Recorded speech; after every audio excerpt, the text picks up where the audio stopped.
right, let's get that. Oh, did you were you gonna? Or do we need to ask Rodney to do anything else to those pages? Mm-hmm. Or, Yeah, yeah. If you he's gonna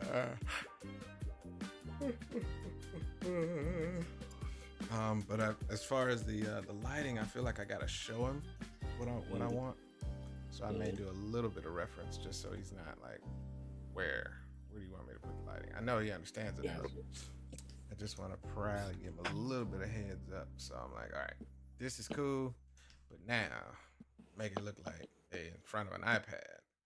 And I kept trying to find pilot or pilots in their chair doing their piloting thing, and I may have to just switch it up to be like kid in front of an iPad screen at night, so we can really get that ambiance. I want to do it right. Well, I mean that's part of that. Technically, could sound like that. You're right. All right. Thank you. Yeah. It's like, words do sound like other things. All right, that looks good. That looks good. Pootie don't need no words. Pootie don't need no words. When's the last time you watched? It's been Pootie? too long. Man. It's been way too long. I You can't stray so far from your roots, son. Nah, man. It's like, listen, it all lives rent free in my mind, but it's been way too long. I think my favorite parts. My favorite characters in there is Truckee and Biggie Shawty. Was that was Chris Rock? That was Chris Rock in there, right? Chris Rock was in it.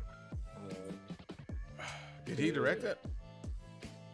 No, I think Louis C.K. directed that movie. Okay. Somebody was asking me how I felt about Chris Rock recently. I was like, it's like he's had his funny moments in the past, but I've never actually like enjoyed his humor because he's a I don't know, interesting comedian to me.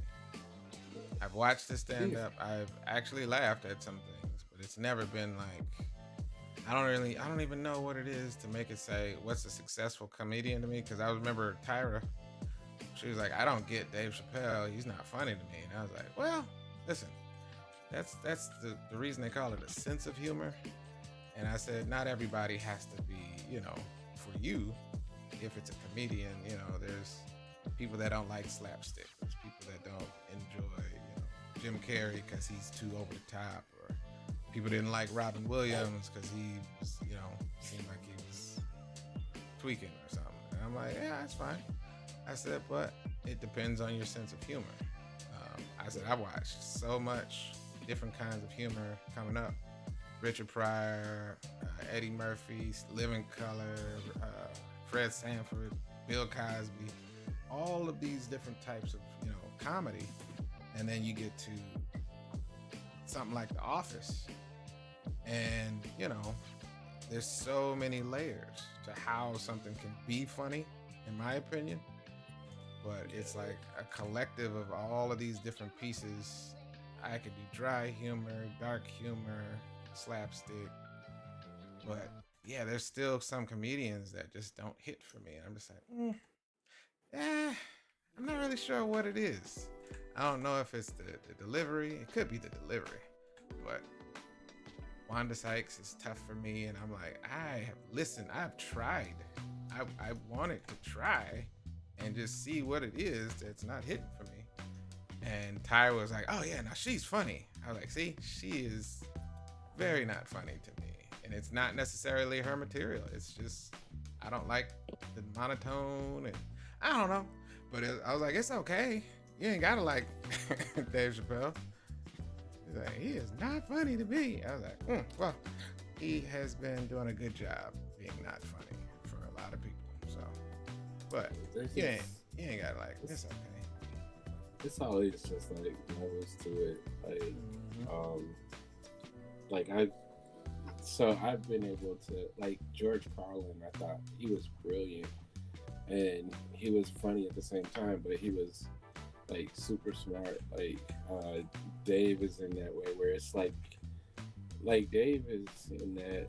There's other people that are like that too, where it's a lot of it's not like straightforward. It's like you gotta think, you gotta or not, maybe not think. I don't want to say think, but you have to be able to see like the layers in it. You know, when you talk about being media trained, Right. like I always use the Boondocks as a reference, right? Like that show was funny to people that were, you know, low vibrational, but it was funny to people that actually were operating on higher frequencies because it's like every Right. show had like an underlying meaning. So some people like, you know, we always use the Dave Chappelle, the Little John, Little John, there's no T's in there, Little John sketch where he's doing all the but like really what he's really saying is this dude is just playing a character. He's actually, you know, really intelligent, you know, and so it's like, but he was like, a lot of people, all they got from the joke was what, you know, so it's like, but that's, to me, that's when it's cool when your art can reach people on different levels. I think when I think of like hip hop, I think of like Tupac, how he was able to like have the, you know, people that just want to bang out and listen to gangster music, they loved him. But if you really listen, like you could hear like the struggle in most of his music. He did sometimes he just did some Onga Boonga, I ain't gonna lie.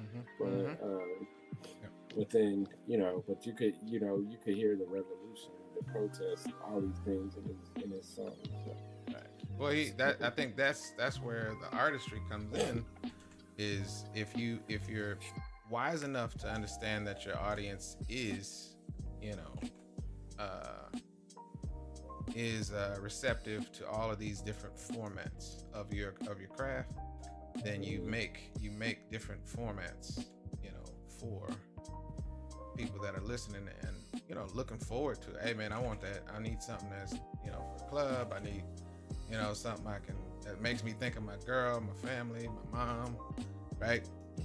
So as a writer, you know, Tupac covered a lot of bases in terms of his content. He wasn't really just tied down to one thing, I think. But that's the kind of stuff where I can appreciate that as an artist, saying he knew that, you know, and the Unga Bunga stuff. And the weird part is, you know, that he had songs that girls liked, you know, and recited that was not really made for girls. Yeah. You know what I'm saying? And they was like, I love that song. I love that. It's my favorite song. I was like, have you listened to the words of this song? He ain't talking about me. He's talking about that. I was like, oh, I mean, that's cool.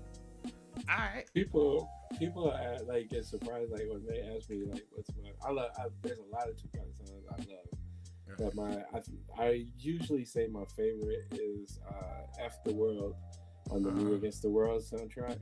Right. And it's like, what, you like, because you know the title is so vulgar, but like what he's saying, like you can hear, like you hear the pain and the rage, and it's like what's happening, what he's talking about in that song is not just impacting him, it's impacted a lot of black people, you know. And but yeah, that's, you know, but that's what art, man. I went to college, I was like, let me get some stuff, you know, it's gonna be some easy A's. So I did like an intro to art appreciation. I was like, yeah, that's gonna be easy peasy. And I got Dr. Robert Williams. And he was like, some people would think he was kooky or whatever, but like I learned so much from him because he really, like, he taught us, which, you know, you already learned about, you know, the different forms of advertising and propaganda, blah blah blah. But he dug deep, like, and he was like breaking down, you know, like famous paintings and saying what people were actually saying with this you know, this art. And it just, you know, it opened up like this whole thing where it's like, ever since then, I haven't been able, and even before a little bit, but you remember when you first met me, I was always breaking down everything, and but that was what it was from. It was like, I can't look at art and just look at it, take it from face value. I actually had to start forcing myself to stop doing that, because you start like not having fun consuming art anymore. You're like so critical. But a lot of that, like he explained to us like the subliminal messaging and a lot of stuff.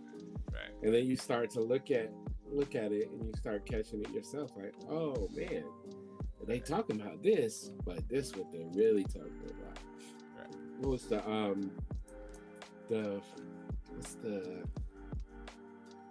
what is it?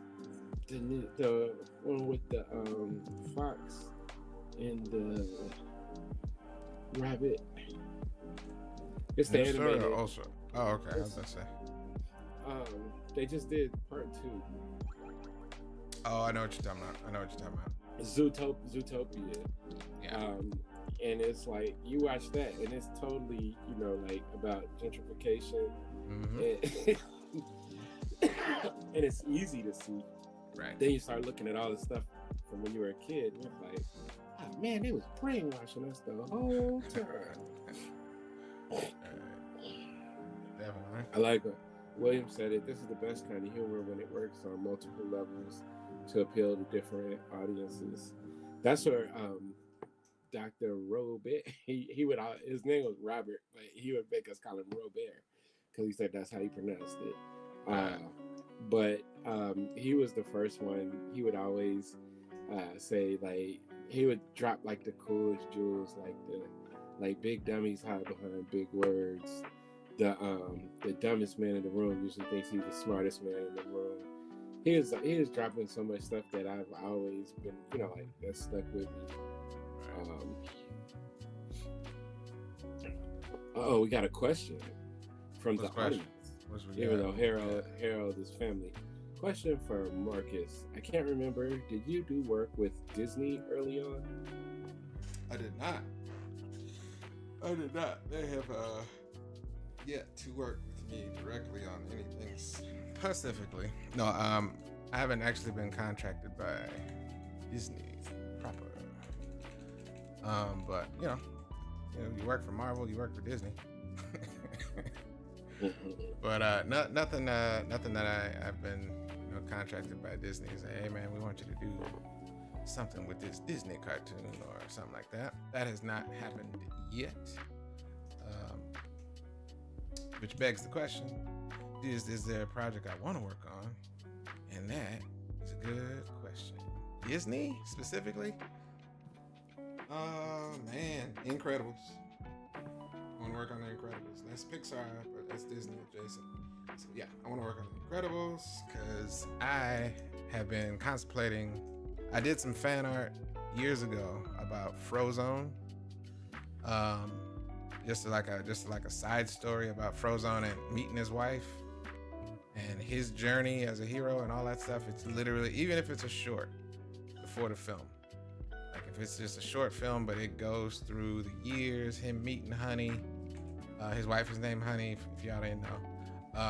And then his beginner hero years and things like that. Honey is not a superhero like, Mrs. Incredible and Mr. Incredible are. Honey's a regular person, and she's been down with that dude since the beginning.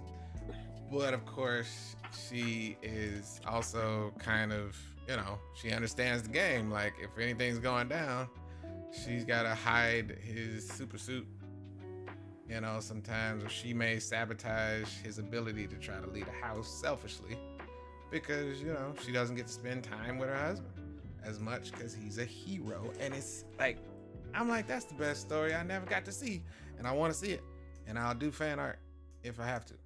But yeah, that's who I would. That's the first project I think on my mind that I would be like over the moon, because man, I didn't know they made all that money. The Incredibles made straight up bank. They made like billions. Absolutely. Over the two that they released. I didn't know that. I was like, dang, get them, boy. That was why it was. I think they greenlit.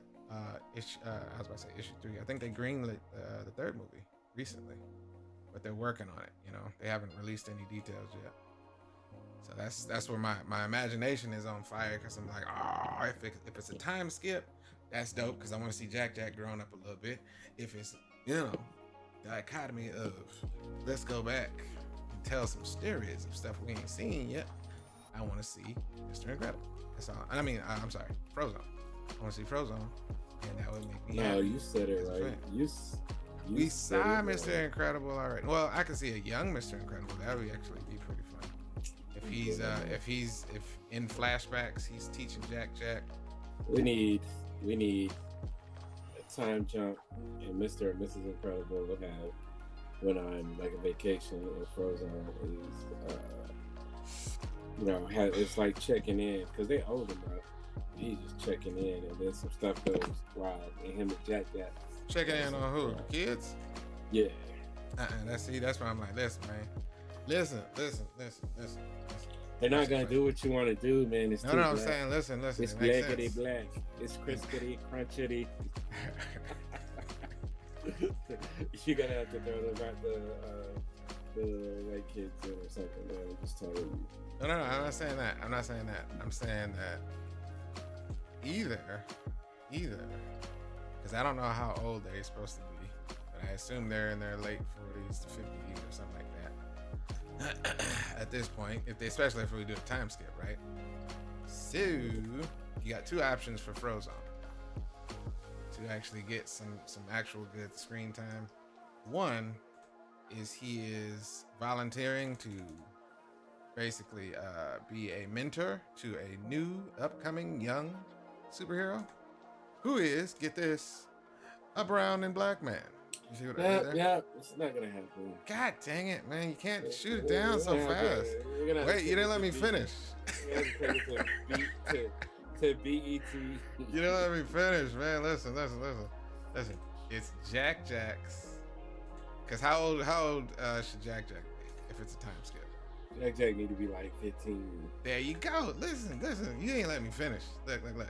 Because here's the real scoop. Okay, you want to know where the real story actually gets good? Is Jack should not be expected to be a good guy just off the rip. There's no way Jack can turn out to be, like, he's an anti-hero at best. Like, that's what I'm trying to tell you. So listen, that, my friend, is where you get your Miles Morales kind of, introduction to Jack's best friend. Jack's best friend since, pre-K, whatever, kindergarten, is this young black kid who is, clearly has powers, his parent, but it's still, super. Maybe they're still trying to fight to get superhero rights back. You feel me? But this little kid is lost, and he feels, is it Frozo's son? Or? No. They're too old for that. So Frozone, son? Yeah. We don't know if Frozone got a son.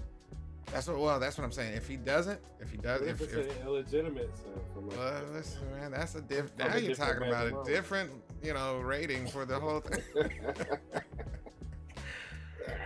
Look, I can take that, but I don't know if Disney wants to go down that route.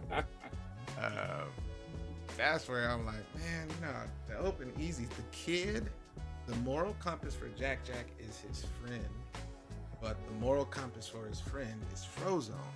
Jack could go off the rails because of what, something going on with his family, his mom, Jack is unstable. Not because he's actually crazy, but because he's unstable. His powers make him that way. See what I did there? You see what I did there? It's called. Nope. It's called dichotomies. All right, it's called Negro Please. Come on, man. You don't think it'll work? Or you take it to BET? No, I think a lot of stuff will work. I just don't.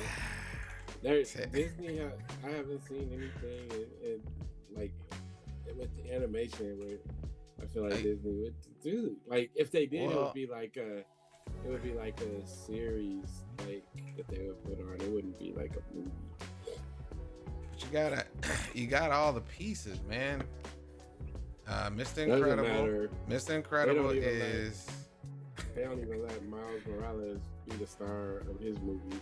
I know that's Sony, but I'm just saying, like, Miles can't even have his own movie. He gotta have, multiple other. So, sorry, man. Maybe, one day if we get new leadership in office, but right now, DIE is DEI. Well, they can't argue with money, though, man. They gotta understand money. They can totally. They argue with everything that's common sense, bro. Right, but they've been failing so much. They gotta go with what works. But they like to fail. They'd rather fail than get have the clan mad at them. Have you watched any of this new Daredevil? No, not yet. I watched the first episode, but I did not all the way watch.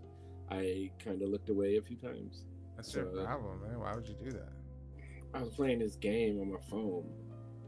Listen, man, then you didn't watch it, okay? You got games on your phone? Yeah, bro. That's what happened. I was playing this game, and it's kind of fun. Okay, so you didn't play the game. You didn't watch the show. You were distracted. I was listening to it. Come on, man. That's like driving and trying to watch a video. You were distracted. They're doing it weekly. Are they? They didn't just drop the whole season? No. They only do that. Look, they only do that for a black show that they want to fail. Look, Milk's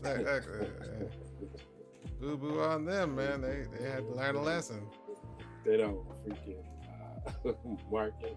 They just wake up one day and it's sitting there whole season. Can you imagine the meeting after that success of that, man? Well, apparently of Wonder Man. Yeah, like the meeting, like they probably had an emergency meeting. So, turns out, to everyone's surprise, looks like did really well and everybody loved it. So, what are we gonna do? That pivot, right, from them not marketing it well, them dropping it every episode. No, nothing, man. No fanfare, no nothing. Right? To them greenlighting a whole nother season. They can't deny the numbers. Oh, you know what it is? I can't say that. They can, and they have. Do it all the definitely. time. Okay, here's what that shows me though. They can't afford to not take a success right now, because back in the day they can take the numbers from Black Panther and say, "Oh, thank you for that. However, we're not going to do anything else. No cartoons, no children. We're not going to go all in. We're not going to do a series." Or look how long it took for them to make a Black Panther show, something based on Wakanda, right? Years later. That's $1 billion freaking movie, and y'all took your time to make something a follow-up, right? So now they're in such a rut. I can only imagine, based on their actions, they was like, listen, if they like it, do more. Hurry up. How fast can you do it? Because people are jumping ship left and right, man. It's like you gotta take the win. Yeah, I don't know what the budget was, but that's the other part. Is like, I gotta look that up. I do wonder how much they spent. But I'm just playing. That whole thing where these companies were acting like they're down with diversity, equity, and inclusion. Yeah, it was a passing thing, and maybe they'll show it again one day. But you can clearly see, and then you can clearly. Plus, I think with Marvel, I think there's a little bit of fatigue. People started acting like all those movies back in the day were like so amazing, and I'm like, they had some stinkers, and they had they were solid movies, but they weren't like knock it out the park movies. It's You know, Not everyone, no, so, definitely not. So it's crazy how like everybody. I mean, not everybody, but so many people were loving Marvel so hard, and then after Infinity War and Endgame and all that, it's like the shift started happening. Correct. And I crack up laughing because people are like, "Man, I just saw the Eternals. That wasn't as bad as I thought it was going to be. I just saw Shang-Chi. It wasn't as bad as I thought." Like, Right. Like, I didn't like the first Captain America, and I stand by that. But I liked the first one. I've never liked Captain America, so I didn't have any expectations going into that movie. I never read his comics. I never read Thor. I never read Iron Man. But those movies made me a fan of the characters, cinematically. But the first Captain America, I was like, I liked it. Look, I went back. I'm just saying when I first watched it. When I first watched it, I was like, it's a superhero movie, I guess. But I guess Tony Stark set the bar a little high. And again, Iron Man was, to me, to this day, still one of the most well-crafted origin stories for a character that you're not supposed to like, out the gate, and ends up, being one of my favorite characters of all time, because they did such a good job with the writing. So you know what, bother? I guess it's not a bother. I like the first one, but they did an animated Iron Man like before the movie came out, and I loved that. And wait, who did? Marvel? Yeah, it was like an animated movie. I think I know I own it somewhere. But I loved that one. They moved him because he was like in Asia, but then they moved him to the Middle East in the movie. What are you talking about? Well, this is on Disney Plus. No, this was before Disney owned. That's not. And I'm saying, where does it live right now? Where does that movie called, and where does it live right now? I had the DVD. I'll Google it. I can't Google it. Okay, I was about to say, well, this is on Disney Plus. It's still there. I don't remember that. It was 3D animated or 2D? No, 2D. You must have saw something. Special DVD. I don't remember that. What year was this? Is that what it was, Harold? The Invincible Iron Man, 2007. That might be it. Yeah, that's way back in the day. I want to say that's before they went bankrupt. But it was good. It was a solid, good animated movie. Cool. And then what year did the movie come out? Like 08 or 09 or something? The live action? Yeah. Start of the MCU. Yeah, that's it. He unleashed the Mandarin. See, Harold be on it. He unleashed the Mandarin when he was in China. Okay. Was he Asian? Yeah, the Mandarin was, yes. Okay, that makes sense. And that's but it was kind of like a very similar story. Like he was, he created his suit. Yeah.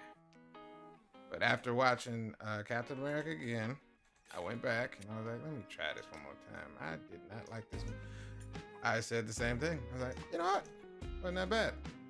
But probably because I have context now. Right? I see that. Hindsight. Yeah, I was just like, I feel like that was when we used to go see the movies together. And I feel like I liked it. I think we saw that together. Either way, we definitely talked about it. And I was like, it's all right. I probably called you a hating ass hater. Yeah, I was like, it's all right. I mean, they made sense of it, and I was just like, I know what I didn't like. I didn't like how they made it seem like he was just an actor, because I'm like, that doesn't mean he suddenly got brave. And You know, he just started acting the part. He took the acting out and then just started doing stuff. But there was no already brave. Like, no, brave. But he didn't do any. He was just acting in the suit. He never actually had combat experience. So that's why I was like, I don't like the fact that he suddenly went from pretending to being effective. And I was like, But that was because they put him on the bench, man. They sidelined him. Which is why he ain't had no experience, and that's where he went straight from that. You definitely have to have combat experience if you're gonna start whooping up Nazis, beating people. Like if he was, he came out that test tube, running down cars and stuff. That was and then they put him in a costume and said, "Thanks. Now go on TV and go on shows." And he was like, "Oh, I was hoping we can do some." Nah, and he didn't. And I was like, I get it, but it doesn't. If he was also like doing some hero work, moonlighting hero work, that would make sense. I mean, we don't know what he was doing. We don't know what he was watching. I know what they didn't show in that movie, and it was that they didn't show him doing no superhero stuff or some good combat stuff. Or him saving nobody. And then all of a sudden, they show him breaking through a warehouse door, shooting everybody with a pistol. And I was like, wait. Where did he get that skill? When did he learn how to shoot guns? He was working on it. As an actor? It's just like Kobe Bryant when they weren't playing him. It wasn't because he couldn't play. They were playing him because they was stupid. And so he was just working harder and harder. And then when they put him in the game, it's like, you can't deny it. That's a good analogy, except he didn't do any work.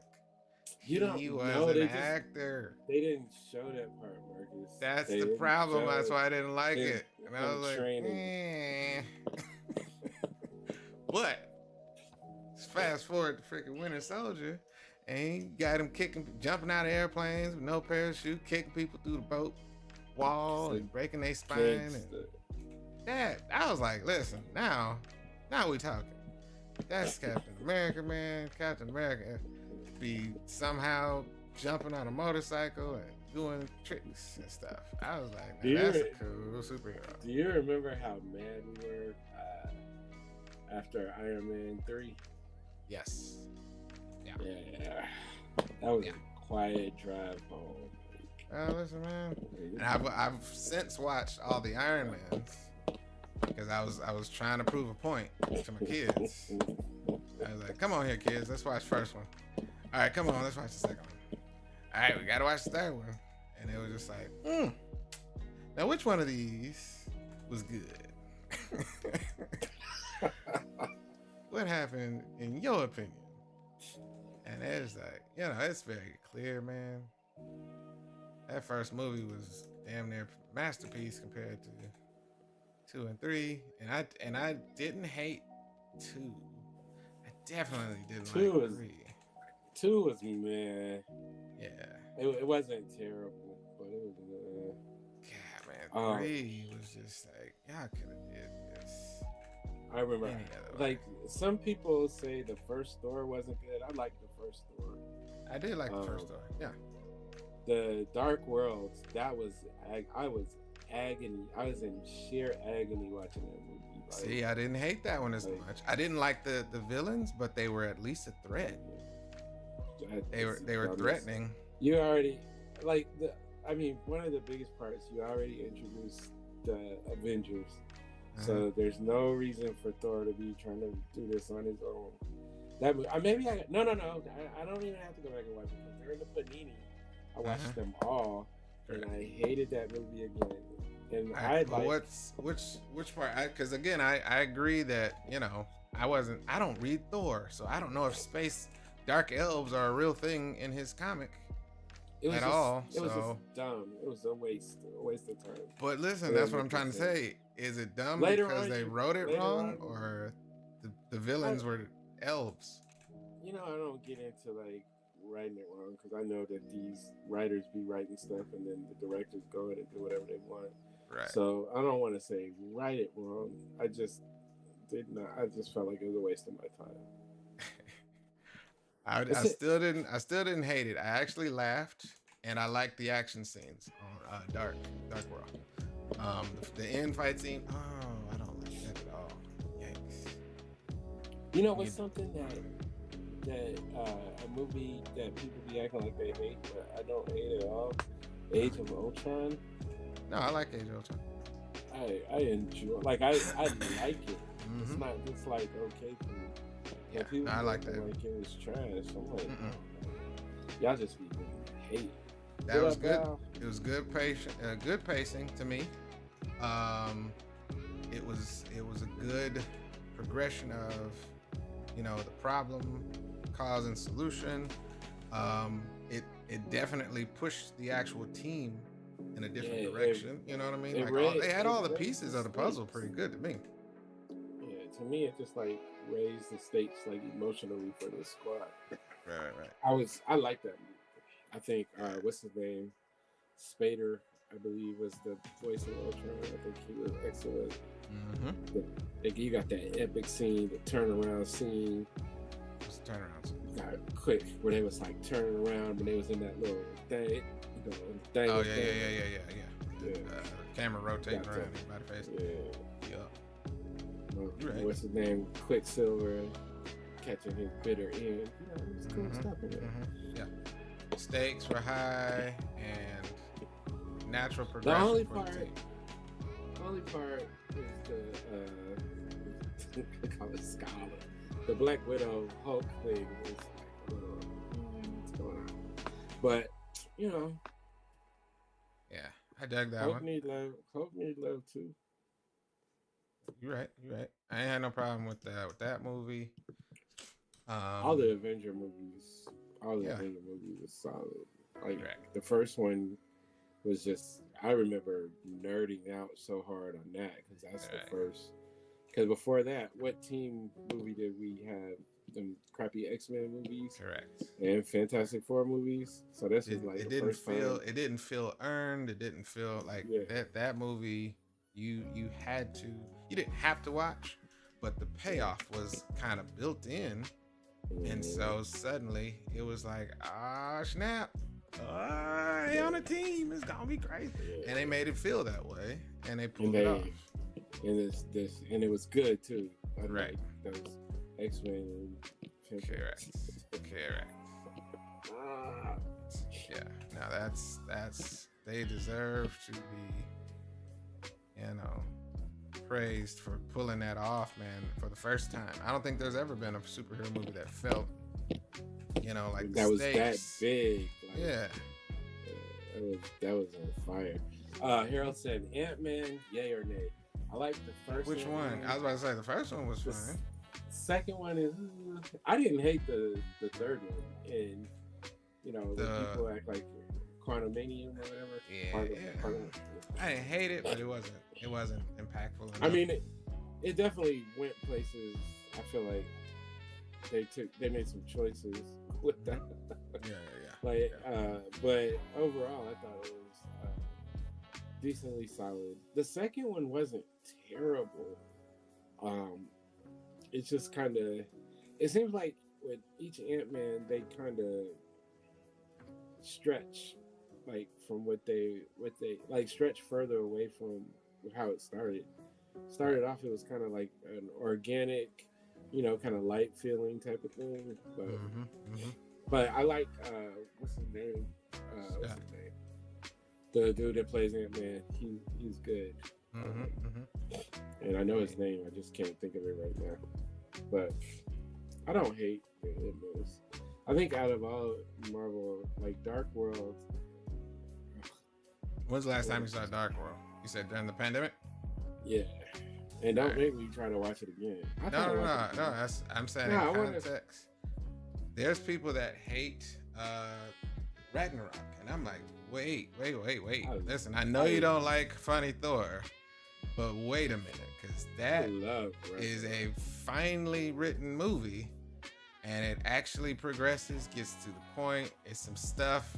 Again, if you don't like comedy, I get that, because there was some weird comedy moments in there, some dry humor, some weird, Hulk, talking like a baby, or whatever. But that's how Hulk talks. but that humor was in there, but yet the actual structure of the movie still holds up. If you don't have to like the humor, but that movie was structurally sound, and it progressed Thor's character. Like, he wasn't a goofball throughout the whole movie. There were goofy moments, and like, he tricked his brother, the trickster, at the end of that movie. He's like, you're predictable, man. That was a character progression for Thor on a personal level. I didn't even hate Love and Thunder. I think that one, I didn't have any issues with the humor in Ragnarok, but in Love and Thunder, to me, they were trying to get every laugh they could. I gotta watch it one more time, but again, my biggest gripe with Thor: Love and Thunder was I had just sat through somebody on YouTube, comic historian, reading page for page the Gore, the God Butcher. What he's supposed to be.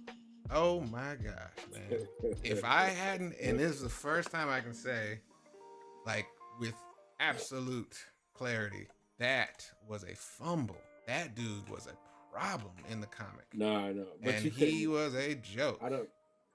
Right. Well, you couldn't. That movie. I don't think Disney was gonna let them do what they were supposed to do with him. If they did, even if they gave him, like, I don't know, man. A PG-13 version of that would have just been gore. You would see a trail, because that's what the comic. That scene where they were sitting on the bones of a dead god. That was in the comic. Like, that scene was ripped from the pages, but the severity and the stakes was not. And Thor did some dope stuff in that comic, man. He was 3 versions of himself in that comic. He was God. He was like a King Thor, like from the future, and it was crazy. He was young Thor. That story was fantastic, and I was like, ooh. How you gonna do that to that story? I would be upset as the writers. Like, listen, man, it's not my fault. They do what they want. They made up their own version of it. Harold said Edward Norton Hulk. I loved Edward Norton. Yeah, I watched that recently too. I like Edward Norton. I like Mark Ruffalo. Don't get me wrong, but I think Edward is like a fantastic actor, and he was part of what brought, like, bringing him and Robert Downey Jr. in, like, to me it upped the level of actors that we had seen in like superhero movies like that, right? Because those dudes are they get down.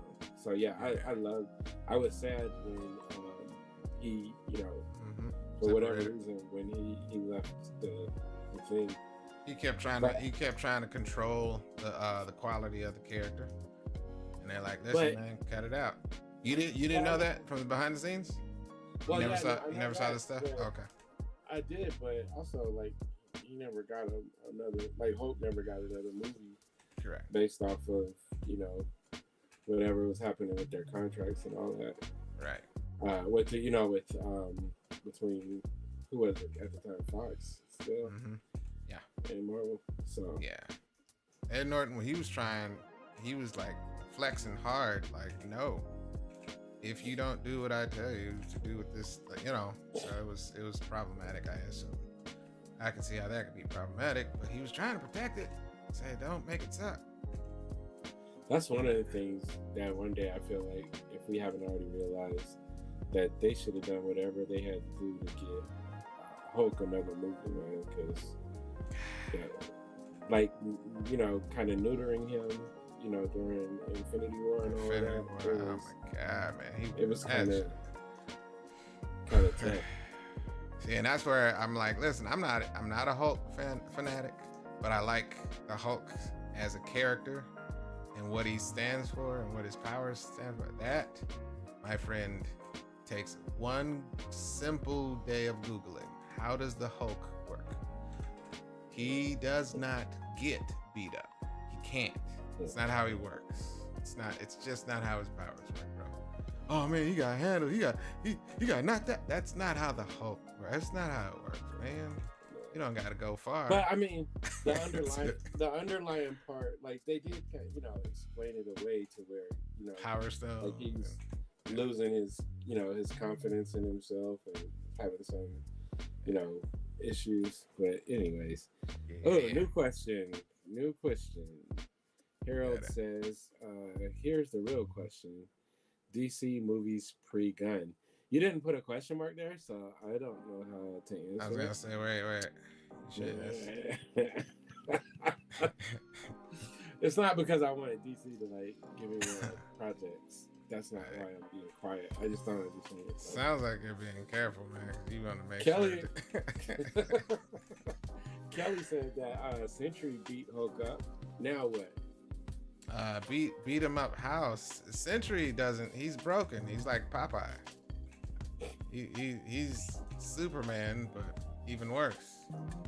Like he works like magic. Doesn't count. But no, Harold. DC movies pre-gun. Let's. You talking about live action? Yeah. Pre-gun, to me, man. Listen, the best, and I'll stand by it because all they did was made.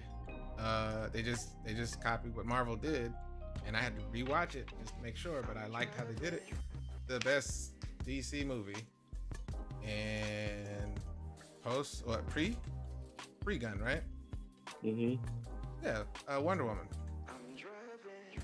In my opinion, that was the most.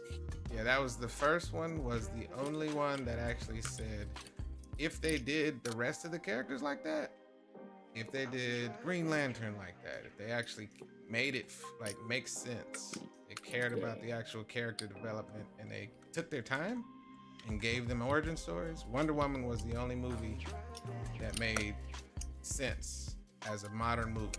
The second one was garbage. Garbaggio. But so first one felt good. But then are we're saying DCEU pre-gun or DC? Because they had good Batmans. Christian Bale had good Batmans. But if we're talking about DCEU. Oh yeah. Well, the only reason that Batman was good is because of Joker. Heath Ledger Joker. Well, I remember the first one. I'm saying the reason that one stood out, The Dark Knight stood out because, again, you got an opportunity to actually elevate the tone from being just a superhero story to this dude is a freaking problem. And I felt disparity for Batman. Like, hey man, how you gonna deal with this dude? Oh, he was rich. But in that movie, he was like, all of your power, you can't do anything. All of your strength, you got nothing, bro. But here's my thing, though. Because I feel like Heath Ledger, he did such a great job that people kind of act like that. What was it? Batman Begins or Returns, whatever. The first one. Like, that was dope. That was like who was the villain in that first one? What's his name? Ra's al Ghul. What's his name? The first one, not Bane, right? No, it was Ra's. Really? Oh, he did go, but he didn't break his back there, did he? No, Bane's the one that broke his back. That's what I just say. Well, I genuinely got to see that one again. That's the one when he was in the prison in Tibet and all of that. Bane or Ra's al Ghul? Batman. No, that's what I'm saying. I'm saying the villain was Ra's al Ghul and he went to the prison? No, Batman went to prison and then he trained with Ra's and it was Ra's in disguise, right? Because we found out that's not really him. But, right. Or no, it was him, but we didn't think it was. We thought the other dude was. Right. The point is, that's the one when he comes back to Gotham, and it was a really good movie. It was, to me, it was the start of where we could start taking DC movies seriously. Yeah, I didn't hate that movie. It's been a long time. I genuinely don't remember that movie. I remember people made fun of his voice. And they asked him, why did you have to growl? Oh, you should do this. Right.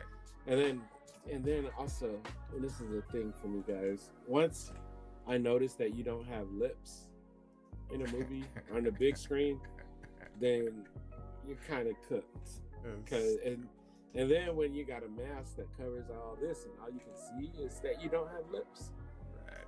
Really, you're cooked for me. What does that mean, man? It's not a fault. I keep looking, trying to figure out why you don't have lips. There's nothing they can do about that, man. Yes, there is. You get some lips. It's not how it works, man. So I can watch. You remember for the longest how much I hated that first Superman. I still hate that they. Man of Steel? Yeah. Oh, I like Man of Steel. It's a good movie to take naps to. I'm gonna be honest. And it's not so terrible. It's just that they have those action scenes that take like 15 minutes apiece. It took them a long time, and that's where I think they've probably learned their lesson now, which is don't take, a full-fledged, half of the movie getting your character up to being an action star. Like, yeah, Wonder Woman didn't take that long. Yeah, they learned. They definitely learned. Learned. They also pulled. There was some certain scenes. I remember watching Wonder Woman, and I'm with you. I love that movie, but it's like they pulled a couple of scenes from stuff that I had already seen. Right. But overall, yeah, it was good. But it kind of gets wiped away by the second one.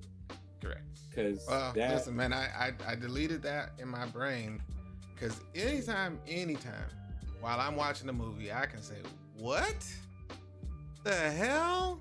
What? They don't have gas in a museum? Why would they put a gassed up jet in a museum? Who wrote this?" Yeah, see, that did bother me. Yes, that was in the theater. I was like, "What? That's not how museums work. Let me take this museum exhibit and fly it across the ocean." What? It did bother me, but not as much as Steve commandeering somebody else's body. Yeah, and then her like making sweet love to him, and that was just it's bad, man. R-wordy. I don't know if we're allowed to say it. It was definitely not appropriate. That was the worst part of anything. If y'all need to get a good perspective, go watch Pitch Meeting on YouTube, and he breaks it perfectly. I was so validated and just I was like, thank you for all of my frustration. And there was more because I'm like, this is the dumbest thing that y'all could have approved. There's so many other villains. Let me not say that. There's at least 3 other good villains for Wonder Woman that could have worked out. Look at this. Look at this. Somebody chiming in. Storm with the umbrella in the Phoenix movie killed me. Oh, yeah? Okay, guys. Listen, y'all can't do that, man. She was trying to be normal. No, hold on. This person is someone I love very much. Very near and dear to my heart. It was his birthday, and we were like, "Hey, we're gonna take you to the movies for your birthday. What do you want to go see?" And he said, "I want to see Dark Phoenix." And then me and Omar looked at each other like, really? And then we went. It's Kelly. It's my brother, and he set us up for that nonsense. Like, it's a funeral. I would have told him no. It's a fume, and the weather goddess is going. Listen, man. I can suspend disbelief on that part only because you don't understand how her powers work all the time, man. Like, she would have to manipulate all the weather around that area, and it's come on, man. I need permission. Do y'all want me to stop it from raining or not? No? Okay, I'll leave it alone. Just stop it. It's a funeral for somebody that y'all supposed to love. Stop. Oh, you saying you stop the rain? I would stop the rain. All right. See, you're being. You see, you wouldn't have to ask me. Man. You wouldn't have to be like, yo, should I stop? What if that helps the tone, man? Kelly said it was my birthday. I knew it would be trash.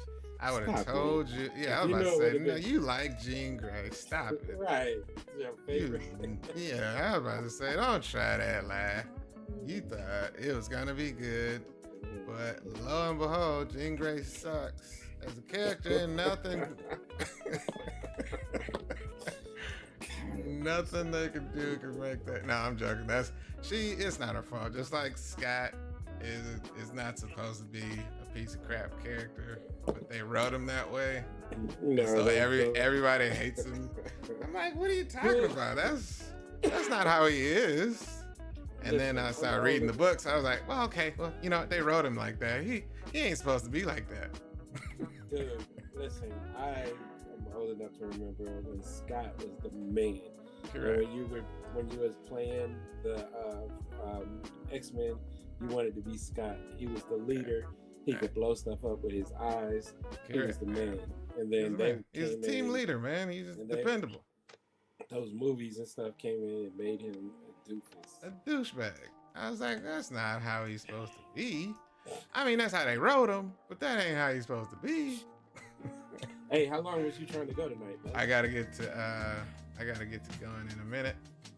I just was keeping checking. Yeah, I looked over at 9:40. I was like, I made it pretty good yesterday, and I left, I think, right at 55. So I'm gonna get going in a minute. I will be drawing tonight because I got to sleep. Took Abel to work early this morning. I forgot he was on the schedule, but I was still awake. So I came home, took a good rest. I got some good sleep. So I'm gonna be up. I'm not going to bed. So I'm gonna finish this out, and then we'll be done with this page. Still ready for the world. Thank y'all, man, for joining. Got one on YouTube. All right, y'all. We're gonna definitely get to the rest of these guys tonight. Finish out this. Do we got 18? Did you adjust it? We will. I think. Oh no, I did like a basic. I'll dig into it a little bit more. Cool. Yes, yeah. All right, let me go get my baby, my child. All right, thank y'all for joining. See y'all on the interwebs. Kelly Burnham. All right, Al, be good. Deuces.